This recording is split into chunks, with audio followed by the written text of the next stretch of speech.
friends, and welcome back to Indian Mom in Israel. I hope you are all well and staying home.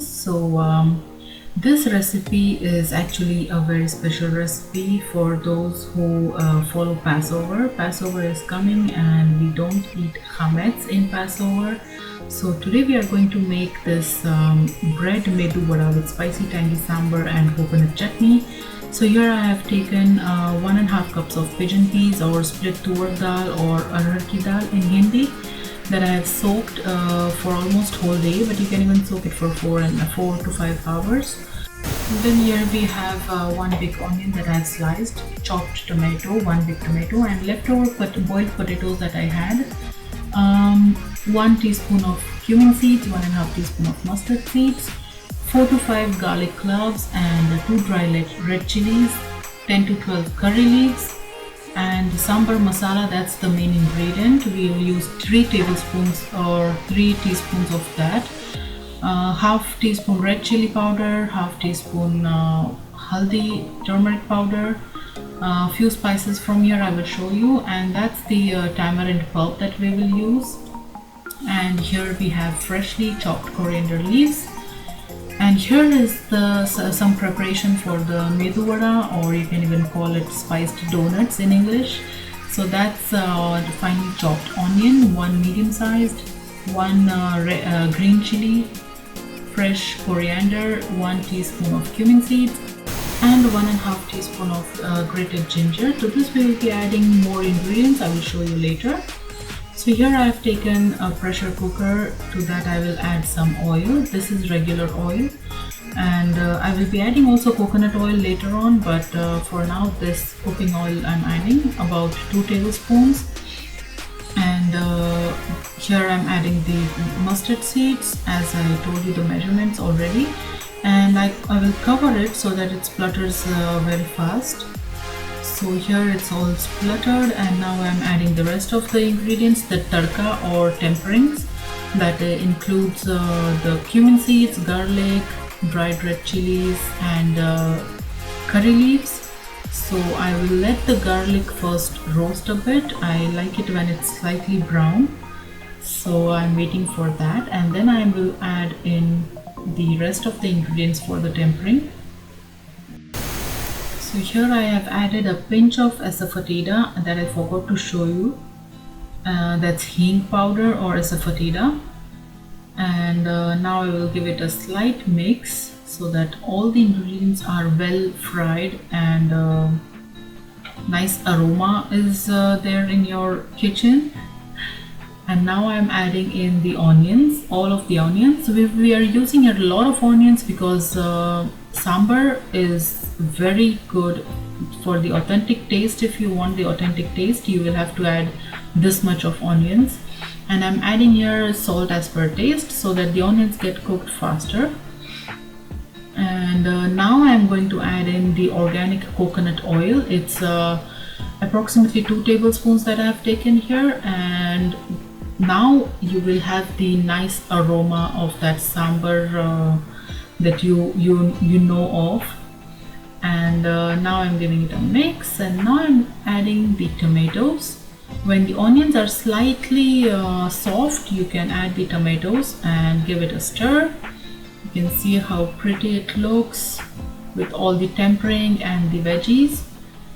And now I'm adding here the spices, half teaspoon of haldi powder, 1/4 teaspoon of cumin powder, 1/4 teaspoon of coriander powder. And here we go with the 3 heaped teaspoons of sambar powder, sambar masala. And after adding this, you will have a very nice aroma in your kitchen, and I love this aroma, along with the coconut oil aroma that we have. So here I'm giving it a nice mix so that all the spices gets mixed very well and it's roasted a bit. See how good it looks. So now I'm going to add in the dal, our lentils, all of it, and I'm adding approximately 2 cups of water here. The water really depends on you.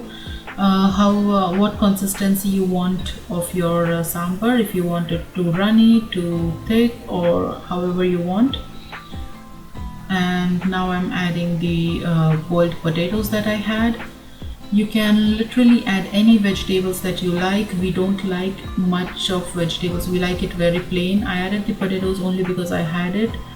Else I won't be adding anything really special for that. And now you can taste if the salt is okay, if the spiciness is okay. So I added a bit more salt, and I added 1 teaspoon of tamarind pulp. You can see the color changed immediately after adding the tamarind pulp, and the taste was amazing. So now we will cover it, and we will cook it for 2 whistles, and then I will slow her down, and then I will cook it for another 3 whistles. So here I am making the chutney. I have taken one green chili and very little bit of coriander leaves and a lot of coconut.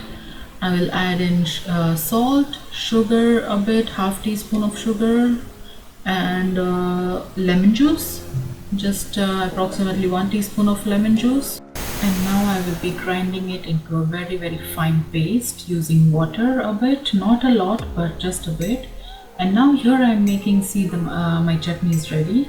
So here I am making the tempering for the chutney. And I have used a bit of oil, very little, you don't need a lot, 1 teaspoon of oil, and to that I have added 1 teaspoon of mustard seeds and a few curry leaves, very little because my husband really doesn't like it, but I love it, so I've added a bit.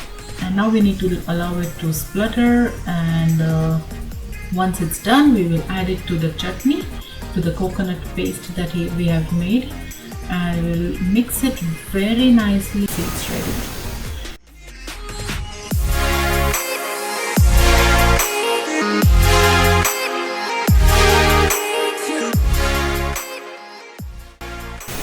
So friends, our sambar is ready and our coconut chutney is ready. Now let's move on to our bread medu vada batter. So here I have added to this a few curry leaves which I have chopped, and my first batch of breadcrumbs is ready, but I will show you how I'm making it. So here I'm making very small pieces of the bread. It's a bun kind of bread. See, this is the bread that I have, and I'm using all of it. I'm not taking off the brown part, I'm not using only the white part, because I'm fine with whatever color I see inside, or how it tastes, because it doesn't really matter to me. If it matters to you that you want it only white color, so then you can discard the brown part. So here I have taken 3 such buns.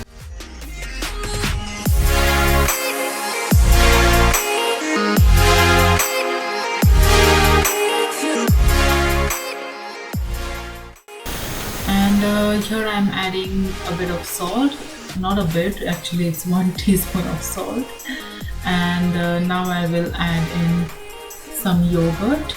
It's approximately half a cup of yogurt. It's a very low percentage, 4.5% to 6% I think. And I will also add in some rava, semolina or suji, a handful. It's probably I think 1/4 cup of semolina that I have used, and I will now mix it very nicely with my hands, and I will just make sure that everything comes together. I will use also water, but first I want to mix this mixture to see how much water I will exactly need.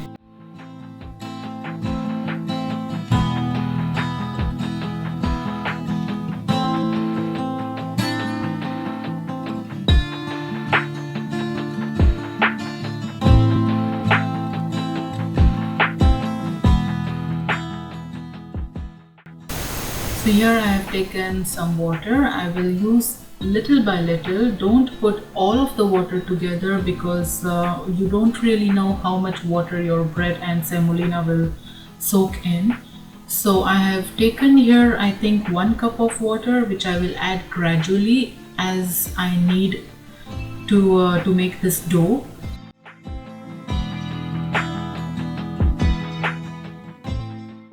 This gloves, which is not really a good idea, so I'm changing it. You will see this to the latex one.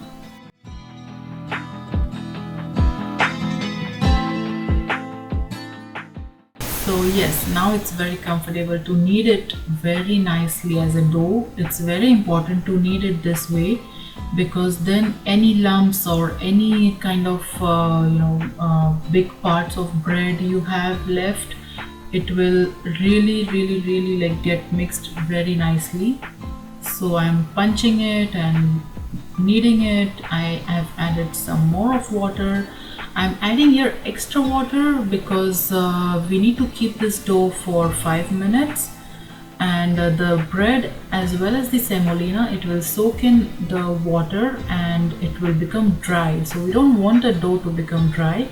And here I have finished kneading and I'm leaving it for 5 minutes. So here it's been 5 minutes already, and you can see how soft the dough is. It's very nice and soft, and it's like the dough we need for the donuts. My oil here is preheating, so here I'm showing you how you need to make the donut, and I'm putting my first batch in. Here goes the second one, and then the third. I'm in between trying to show you how to make it, but I will show you in my next clip exactly how you can make it.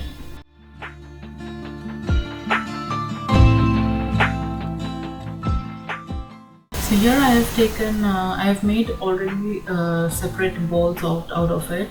So here I have applied water to my hands, to my palms, and now I'm making a patty and then making a hole in between. So the hole in between is made to make your donuts really crispy from all the sides and to make it cook evenly. If you don't make the hole in the between, then also it's okay. It's okay if you don't make it a donut shape, but you will not have that crispiness that you need in this donut. So here I'm frying them. You need to flip them over and over to make them cook evenly and make them brown from both sides. And how you know it's cooked, it starts floating and the bubbles start reducing around them. So that's when you know it's completely cooked. You can play around with the flame, low flame, high flame, and adjust it as you need it. So here all my donuts are ready. This dough could make 12 donuts in total, and my sambar is also ready. I'm adding the last ingredient, coriander leaves, and I'm giving it a very nice mix.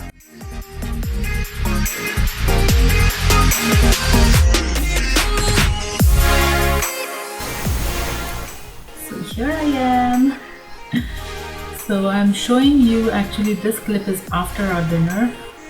Only 3 are left, and I actually had forgotten to show you how it looks inside. So it's very fluffy and it was super crispy and very yummy, guys. You have to try this recipe. And that was our dinner plate. It's so yummy.